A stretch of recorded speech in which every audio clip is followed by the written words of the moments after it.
그러면서 7장은 여기 이제 결혼장입니다. 그래서 7장 1절에서 40절까지 이제 우리 기독교인의 결혼관에 대해서 잘 설명하고 있는데요. 이제 이 구절만큼 그러나 사도 바울이 오해받고 있는 구절은 또 없습니다. 여기에 보면 이런 말이 있죠. 음행의 용고로 2절에 음행의 용고로 남자마다 자기 아내를 두고 여자마다 자기 남편을 두라 2절에 있는데요. 이걸 가리켜서 사람들은 결혼의 목적은 음행을 막기 위한 거다라고 생각합니다. 네, 그렇지 않습니다. 사도 바울은 그런 뜻으로 말한 게 아닙니다. 그래서 결혼의 목적은 어거스틴에 의하면 세 가지죠. 하나는 생선을 위한 것이고, 하나는 이런 육체적인 어떤 이런 것들을 또 제어하기 위한 것이고, 또 한 가지는 컴패니언십, 펠로십, 사귐을 위한 것이다. 그래서 결혼은 꼭 이런 것만 있지 않습니다. 그래서 근데 이제 이 구절을 가지고 사람들이 사도 바울이 결혼의 목적은 음행의 용고다라고 생각한다는 거, 틀렸다는 거죠. 오늘 아시게 될 거예요. 또 사도 바울은 여기서 재혼하지 않고 자기처럼 지내는 게 좋다. 결혼하지 않는 게 더 낫다. 그래서 이게 독신이 더 좋은 건가? 이제 그런 오해를 이 구절들이 이제 불러일으켰다는 겁니다. 그래서 이제 로마 캐톨릭에서 신부들은 이제 결혼하지 않죠. 그 신부들이 결혼하지 않는 이유는 이제 예수님을 본받는 삶이 되려면 예수님은 싱글이셨기 때문에 싱글을 살아야 된다. 그래서 가난하고 또 순결해야 된다. 그래서 이제 그런 것이 왔는데 사실 여기도 어떻게 보면 결혼하지 않고 혼자 사는 것을 사도 바울이 장려하는 것처럼 이제 해석하게 되게 됩니다. 근데 이제 오늘 본문을 여러분이 아시면 이제 달라진다는 거죠. 1절에 보니까요. 너희가 쓴 말에 대하여는 남자가 여자를 가까이 아니함이 좋으나 이 말은 이제 여기서 이 남자가 누구, 이 여자가 누구냐라는 거예요. 이걸 이제 아시게 됩니다. 가까이 아니함이 좋으나라고 이야기하고 있다는 거예요. 이건 틀렸다는 거죠. 이게 가까이 아니함이 좋다는 말이 틀렸다는 말은 뭐가 맞는다는 거죠? 가까이 해도 된다는 말입니다. 근데 고린도 교회는 두 부류의 사람이 있었다고 보는데 하나는 자유인이기 때문에 내 마음대로 해도 된다는 생각하는 사람이 있고 또 한 부류는 우리가 하나님을 믿는 예수 믿는 사람인데 모든 걸 금욕적으로 살아야 된다라고 생각하는 두 부류가 있었다는 겁니다. 그래서 너희가 쓴 말에 대하여는 이 말은 금욕주의자들입니다. 그래서 고린도 교회 성도들은 처음 신앙생활 하는 사람들이기 때문에 어떻게 하는 것이 신앙생활 잘하는 건지가 막 지금 찾아가고 있는 겁니다. 그 금욕적인 사람들에 대해서 사도 바울이 이제 이야기하는 겁니다. 자, 13절에 어떤 여자에게 믿지 않는 남편이 있습니다. 이것도 나중에 설명하겠지만 이 어떤 여자는 누굽니까? 예수님을 신실하게 믿는 여자예요. 근데 자기 남편은 안 믿어요. 근데 고린도 교회는 어떻게 가르칩니까? 그런 남편하고 살면 너 큰일 난다라고 가르치는 겁니다. 믿지 않는 사람과 어떻게 생활하냐라는 거죠. 이게 금욕적인 겁니다. 근데 사도 바울은 그에 대해 가르침을 주고 있습니다. 8절 9절 나와 같이 그냥 지내는 것이 좋으니라. 이거는 이제 재혼에 대한 겁니다. 재혼하면 큰일 난다고 이야기하는 거예요. 이게 금욕적인 거예요. 자, 그래서 이제 고린도 교회의 이 금욕적인 사람들에 대해서 사도 바울은 지금 이 7장을 쓰고 있는 겁니다. 그리고 사도 바울은 지금 종말이 임했다고 여기고 있기 때문에 나와 같이 지내는 것이 좋다 그랬지 이게 2000년 동안 될 줄 알았더라면 사도 바울의 생각은 달랐을 거예요. 그래서 사도 바울의 강조점을 이해하려면 사도 바울이 그때 종말이 임박했다라는 것을 우리가 늘 염두에 두면 이게 무슨 뜻인지 알게 됩니다. 그리고 이제 개방적이고요, 유연하고 아주 현실성 있는 교훈입니다. 자, 그래서 오늘 이제 우리가 그것을 배우게 됩니다. 먼저, 자, 보십시오. 너희 쓴 말에 대하여 남자가 여자를 가까이 아니함이 좋으나 음행의 용도로 남자마다 자기 아내를 두고 여자마다 자기 남편을 두라라는 말은 이거는 결혼을 하라는 뜻이 아닙니다. 이 뜻은 이미 결혼한 크리스찬 부부에게 하는 말입니다. 이미 결혼을 했어요. 그리고 크리스찬 부부예요. 양쪽 다 믿어요. 그런데 이상한 가르침이 있는 겁니다. 뭐냐 하면 결혼을 했음에도 불구하고 정결하게 경건하게 살려면 어떻게 됩니까? 부부의 자연스러운 그런 친밀함을 하면 안 된다라고 가르치는 겁니다. 사도 바울 근데 뭐라 한다고요? 남자마다 자기 아내를 두고 여자마다 자기 남편을 두라. 여기서 두라라는 말은 결혼하라는 뜻이 아니고요, 가까이 지내라는 거예요. 이미 결혼했어. 그래서 이 고린도전서 7장을 잘 이해하려면 이게 지금 누구에게 하는 말인가를 잘 구분해내야 됩니다. 그래야지 그게 제대로 해석하는 겁니다. 그래서 여기서 두라라는 말은 음행의 용고로 결혼해라는 뜻이 아니고요. 그 다음에 뭐가 나옵니까? 5절 한번 읽어볼까요? 서로 분방하지 말라. 이미 결혼한 사람들이에요. 그런데 이상한 가르침이 들어와서 경건하게 살려면 부부가 같은 방을 쓰면 되지 않는다라고 자꾸 가르치는 겁니다. 그러니까 부부가 이렇게 같이 지내는 것이 어떻게 보면 아주 다른 사람들이 볼 때 우리가 경건하지 못한가, 이런 이제 인상을 자꾸 지우는 거죠. 그래서 사도 바울은 뭐라고요? 기도할 때만 분방하지, 그것도 합의해서 분방하지, 나머지는 어떻게 하라고요? 같은 방을 쓰라는 거예요. 자, 그래서 여러분 이제 너희 쓴 말에 대하여는 이 남자와 여자는 이미 부부입니다. 결혼했습니다. 그리고 예수 잘 믿는 사람들입니다.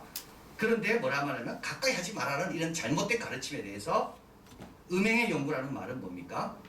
이거는 아주 현실적인 겁니다.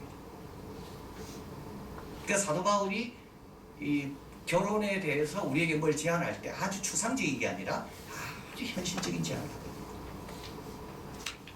남자마다 2절에 자기 아내를 두고 여자마다 자기 남편을 두라.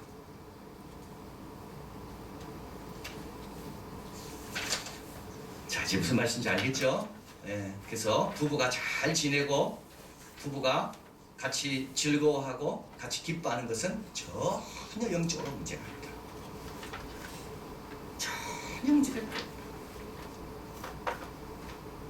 하나님이 만들어 놓은 창조 질서 가운데 아담과 이브처럼 벌거벗었지만 서로 부끄러워하지 않는 부부의 그런 아름다운 것들은 전혀 죄가 아니다. 그 여기서 이야기해요. 자, 이제 두 번째로 이제 케이스가 다릅니다. 첫 번째 케이스에 대해서 이야기했죠. 두 번째 케이스는 이제 8절입니다. 같이 읽어봅니다. 내가 혼인하지 아니하는 자들과 및 과부들에게 이르노니 나와 같이 그냥 지내는 것이 좋으니라. 자, 이 구절은 나와 같이 그냥 지내는 것이 좋다라는 말은, 이 나와 같이라는 말은 사도 바울이 지금 혼자라는 말이죠. 그런데 어떻게 혼자 됐습니까? 사도 바울은 결혼을 했겠습니까? 안 했겠습니까? 했습니다. 그 앞에 누가 나옵니까? 과부들이 나오죠.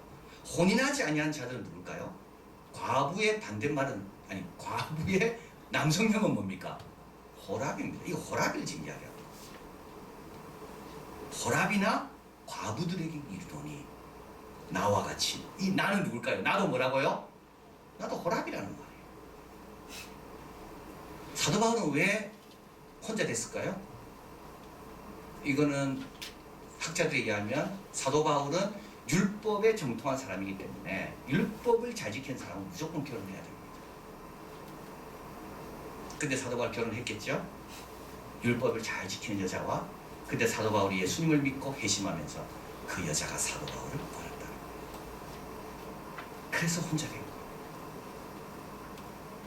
자, 그래서 이제 호라비들에게 이야기합니다. 호라비들이여 또 과부들이여 그들에게 이른다.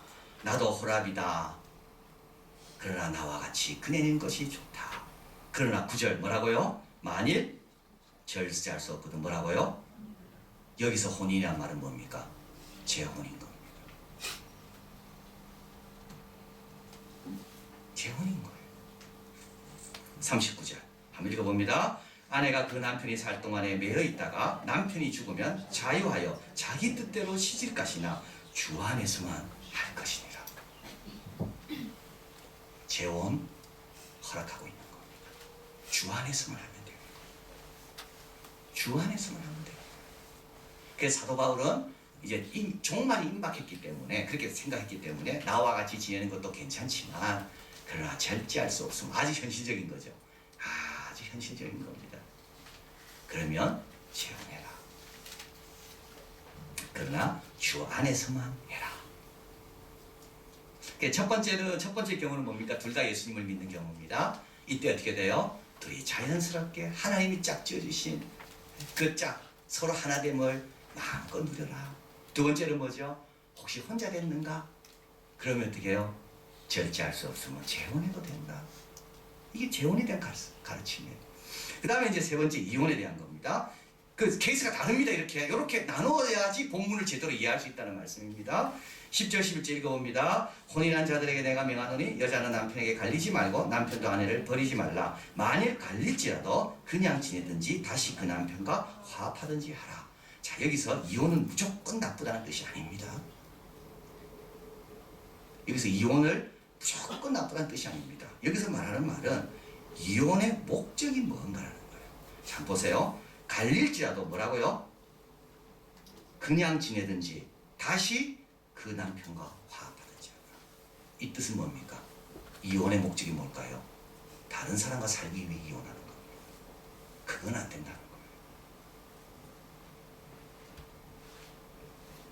그건 안 된다는 거예요. 제발 이혼해달라. 그건 안 된다는 거예요. 정말 같이 못 살겠습니까? 그럼 어떻게 돼요? 이혼하지만 어떻게 하라고? 그냥 혼자 지내든지 그리고 다시 그 남자와 합하든지.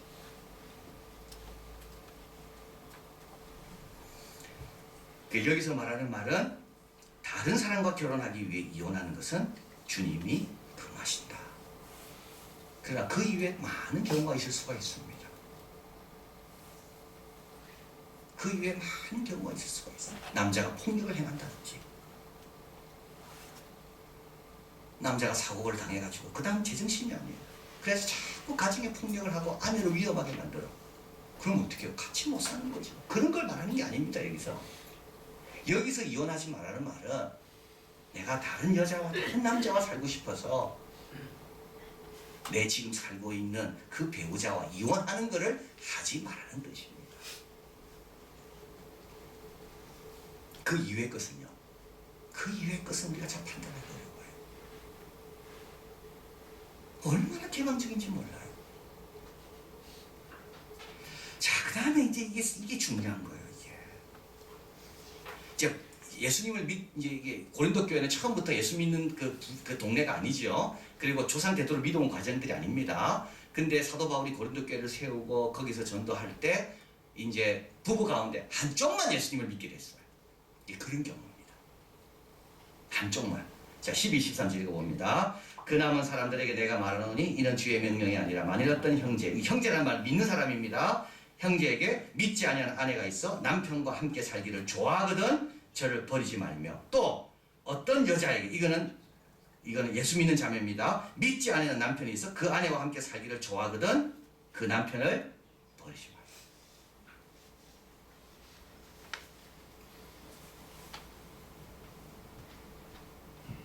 근데 여기서 엄청나게 중요한 내용이 있어요. 제가 어저께 이제 이 말씀을 딱 깨닫고, 물론 뭐 제 스스로 깨달은 건 아닙니다. 이게 뭐 참고를 하다가 딱 깨닫고, 오늘 설교는 이걸로 끝. 참 중요해요.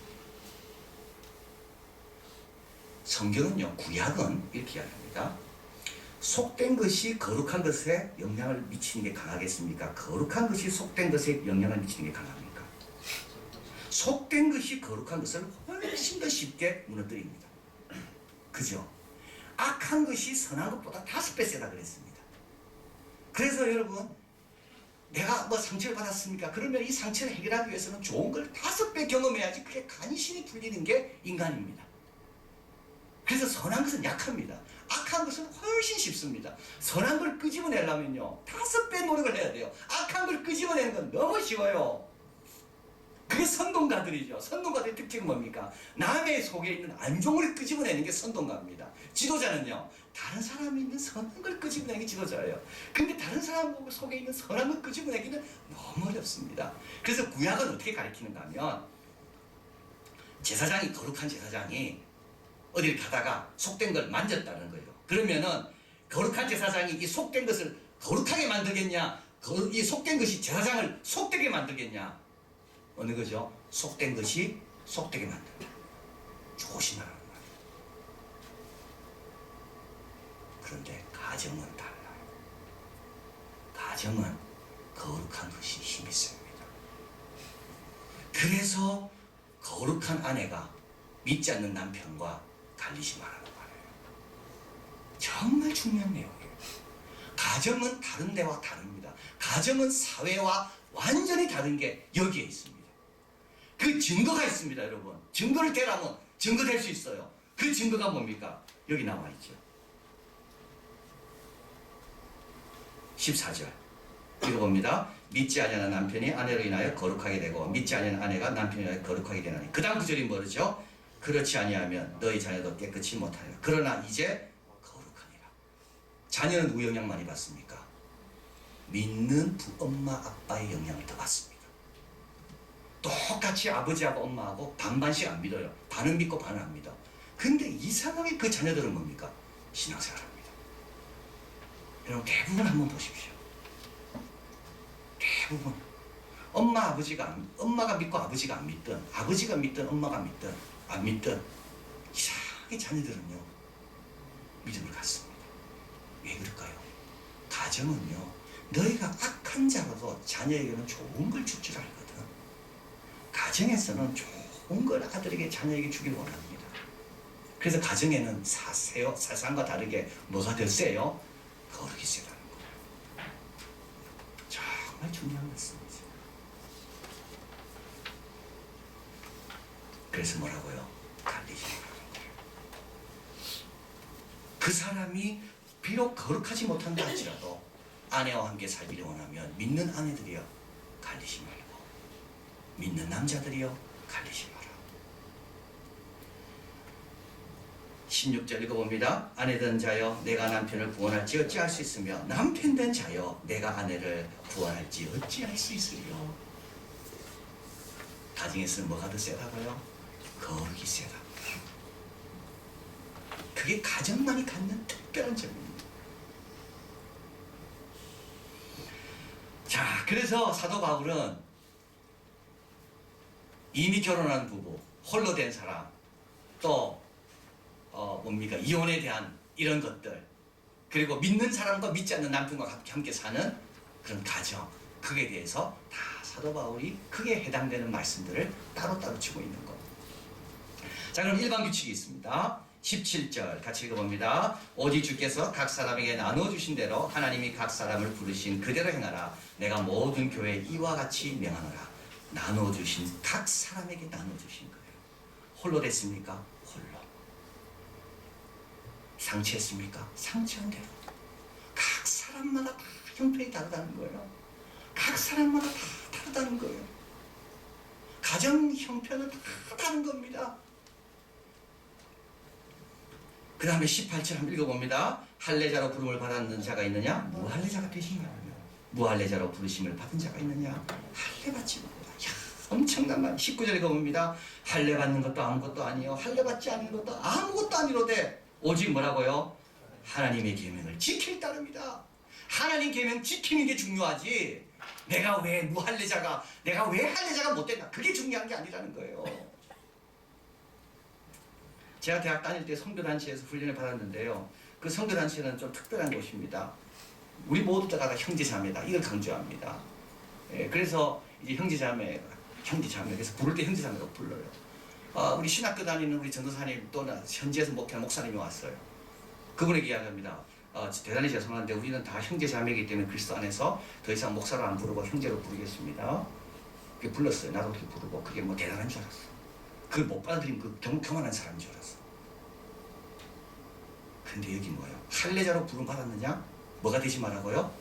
할례자가 되지 말라고. 쓸데없이 하나님이 정해놓은 그 질서와 이런 것들을 쓸데없는 인간 생각으로 자꾸 무효화시키지 말라는 거예요. 목사는 목사인 거예요. 어디 감히 목사님한테 가가지고 형제라고 불러. 하나님이 세웠는데. 그럼 우리 아버지가 왔어요.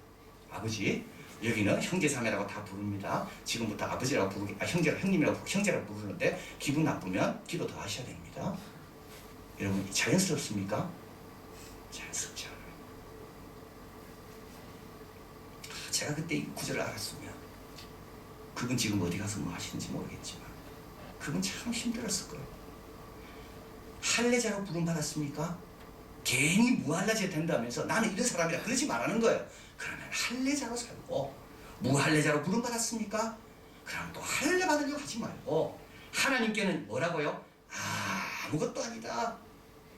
단지 중요한 거는 하나님의 계명을 지키는 게 중요하다.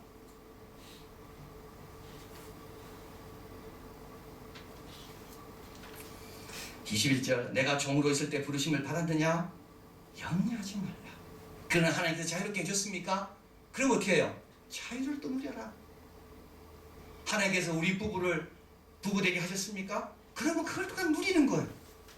하나님께서 나는 혼자 살게 하십니까? 때로는 또 하나님의 뜻이 올 때까지, 주안의 뜻이 드러날 때까지 그냥 혼자 사는 거예요. 그냥 하나님께서 나는 믿지 않는 남편 때문에 계속 십자가를 지며 살아야 됩니까?